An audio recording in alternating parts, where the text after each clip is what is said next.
This is the 5th part of my series on Edith Wharton's The Mount. For more on The Mount, see the first post in the series. In Book 1 of Virgil's Aeneid, the hero reminds his men that they've endured worse tribulations than the current one, and that perhaps someday even this moment will be pleasant to look back upon. For silent et haec olim meminisse iuabit, he says. Well, that is never going to happen for signs such as this one. On the right is the map of the bedroom floor. Edith's suite is at this end overlooking the formal gardens. You don't need me to tell you this is a bedroom, right? You can see through the doors to the bath, the first room, and then the boudoir. Lying on the bed is the opening pages of The House of Mirth, Edith's breakthrough novel. On the right is a sign in the bedroom with a quote from Wharton and Codman's Decoration of Houses. They said, quote, "Since bedrooms are no longer used as salons, there is no reason for decorating them in an elaborate manner. Simplicity is most fitting.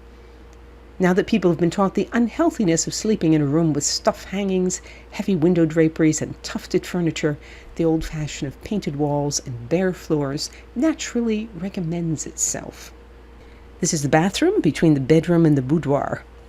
Old bathrooms always seem very large and sparsely furnished to me, but perhaps if one were wearing a full-length gown with a half dozen layers beneath, one would need that space to maneuver. And here's the boudoir. I really enjoyed seeing fresh flowers every room. It made me expect Edith to walk in and take possession of the place again.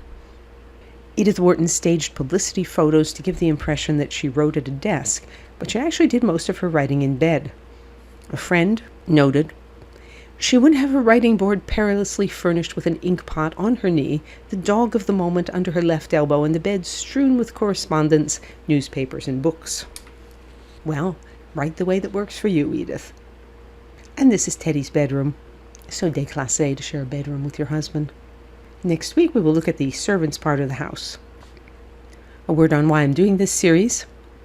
Back in the summer of 2020, when most museums were still in lockdown or requiring masks, I discovered the pleasures of spending time in elaborate, exquisitely planned gardens.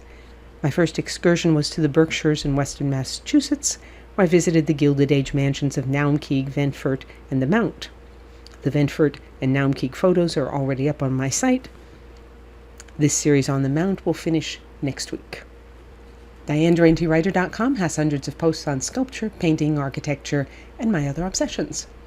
To join the Sunday Recommendations email list, visit the URL that's on the screen or email me.